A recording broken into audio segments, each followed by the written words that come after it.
All right, how you doing? How you doing? We're back. We're back. Welcome to week 7 of the Corona League, and we're here once again to check out what's going on. Anyhow, welcome to week 7 of the Corona League. It was quite a week, to say the least. It's a couple things, I mean, the games weren't that close this week. At least this one was. But other than that, we're gonna take a look at this last week. Start off with this game, which was a pretty close game. It was Juma versus Edwards, and if we look at this, crazy even score through the whole thing. I just edged them out right over here somewhere. But very good game after all.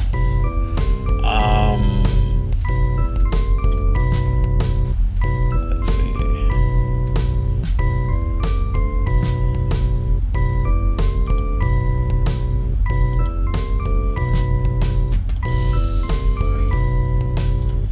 Anyhow, it says Juma wins comeback nail biter over Edward James. Alright. It says Juma got 24 points for Kareem Hunt. And also got 23 points from Cam Newton, edging out Edwards for 21 to 120. 121 to 120. Man, I was a nail biter all the way to the end, to be honest with you.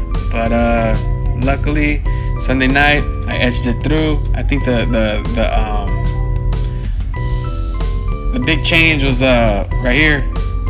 I put in the Chargers as my defense, and I think that's what got me edged out. Or edged out Edward James. Anyway, 3 consecutive wins. Yep, baby. Anyhow, game 2, we got Liddy Titty Committee versus Day One, aka The One, and I'm sorry guys, but this was quite a game also. At 36 points for Day One. I mean, I'm sorry, I don't know what to say about that. Just looks like his team actually played well. I mean, Liddy Titty Committee had a grade A performance with 102. I mean, that looked good. I mean, it says Liddy Titty Committee gets victory over Day One, aka The One. Liddy Titty Committee beat the Day One 102 to 36. Devontae Adams had 2 touchdowns for 25 points, and Carson Wentz had 278 yards and 3 TDs to score 24 points. And that right there shows you that just those 2 players right there outscored Day One's whole team. And it looks like the players were there, but they just did not perform. They did not come out to perform. I mean, I don't see anything wrong with his lineup. They just didn't perform last week. Hopefully this next week he makes some moves and gets a better outcome than that. I mean, I think that's the lowest score I've ever seen with a full squad. I mean, in game 3 we had Iguanas versus Henry, and Henry again with the big scoring, 140 to 85. I mean, that was big. I mean, I don't know who's going to stop him. I mean, when his running back scores 34 points and his quarterback scores 28, I mean, that's how that goes. And it says right here, with their stars coming up big, Henry throat punches Iguana. It says the 3-headed monster of Todd Gurley, Aaron Rodgers, and Adam Thielen led the way as Henry dismantled Iguana for 140 to 85. The threesome teamed up to score 81 points, significantly outperforming Big Ben, Tyler Boyd, and David Johnson, the top 3 on Iguana's squad. I mean, wow.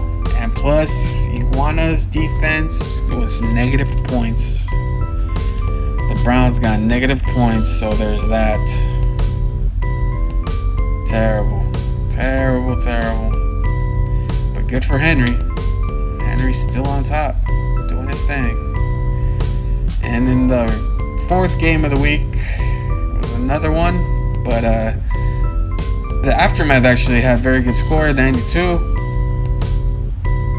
It's at least a B+ score. But Team with 140 also, I mean, wow. You can't, I mean, his players, look at that. I mean, 33 points from his running back. His second running back got 24 points. His QB had 26 points. His kicker had 21 points. His kicker. I mean, how do you stop that? It says Team annihilated Aftermath 140 to 92 while putting up the third largest score this season. Team took 26-point lead on Sunday afternoon, never looked back. This beating was revenge for the loss to the Aftermath in their last meeting a season ago. Revenge, that was big time revenge right there. Wow. I mean, what can I say? I mean, that was big time. And you know, the Aftermath performed really well. Matt Ryan, 27 points. Julio Jones got 14. DeAndre Hopkins got 12. I mean, Ezekiel Elliott, 17. I mean, if he was playing anybody else other than me or Henry, I mean, he would have won that game too. I mean, his lineup. But it's just, I mean, you can't. There's no contest when your players play that good. And then Patrick Holmes, that guy could have won the game if he wouldn't have thrown that interception in the halftime. What? Instead of throwing an interception, he could have kicked a field goal. And, oh man, what can I say? Tom Brady always pulls it out at the end. And I believe that team has Tom Brady on the bench too. I don't know how much Tom Brady scored, but he didn't need the points to win. I'll tell you that. So that was week 6. Let's check out week 7. See how we're gonna do week 7. In week 7, we have Day 1, aka the One, versus Junebug. I haven't made any moves yet, though. I haven't made any moves.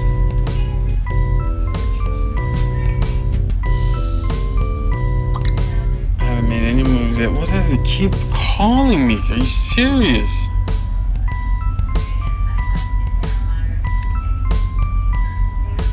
Quit it. Anyhow, I haven't made any moves yet, so Day 1, he definitely needs to make some moves. He got like 3 buys. I got 2 buys. So yeah, definitely gotta make some moves there. Let's see. Game 2. Henry versus Edward James. Henry made some moves. I know he made a move over here. Let me see. Henry has 107 points projected already. Edward James looks like he already made his moves too, as he got 95. Nobody's on bye on their squad now. Looks like they made their moves. Looks like he put Aaron Rodgers on the bench. Henry put Aaron Rodgers on the bench. Put in Goff. He also picked up this guy with the weird name, Njoku.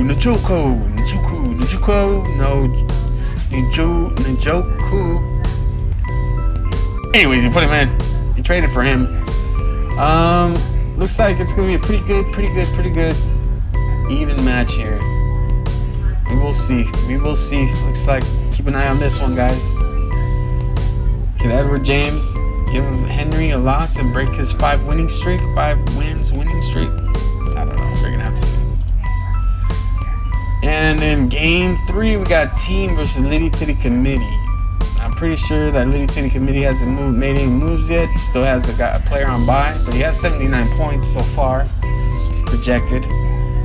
Team, I'm pretty sure Team picked up Hooper, put him in, new tight end, and he's going with Mahomes against Cincinnati instead of Tom Brady versus Chi-Town. Hey, we'll see how that works out for him. Great. We'll see how that works out. And last but definitely not least, we got the Aftermath versus Iguanas. I saw on the message board that they made some moves also. I know that the Aftermath traded, or he picked up the kicker from Dallas. And all the moves that Iguana made, he didn't put any of the people in there. But still, he's at 108 points, Aftermath, and 90 points for Iguana. So it looks like the score, the projected points look like it's going to be a close one this week. This is going to be a short one, guys. I have to get to work, but I wanted to point out that this Sunday, everything, the game starts early. The Chargers and the Titans, they're in London, so they start at 6 in the morning, I believe. 6:30 in the morning the game starts. So make sure you have your lineups in and everything, if you haven't yet. So that's something I look forward to. I wish everybody luck. Hopefully everybody is having fun. I'm having a great time. Oh, before we go, let's take a look at the standings. How about that? Let's take a look at the standings. And it looks like this is how it's gonna break down here.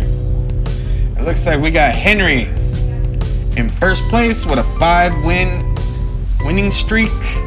After that week 1 loss, I mean, he's been on fire, right? 5-1, really good. He stays on top. We got Team who bumped up to second place. All right, he's 4-2. I bumped up 1 spot to third place. I'm 4-2 also. Aftermath dropped 2 spots because he's 3-3. Litty Titty Committee also 3-3, bumps up 1 spot to be ranked 5th. In 6th place is Day 1AK, the one who drops 1 space because he's 2-4. Also Edward James 2-4, but I believe he lost to Day 1. That's why he's in 7th. And rounding off the end, we have Iguana with a 1-5 record. So everybody have fun, good luck, and I'll see you next week.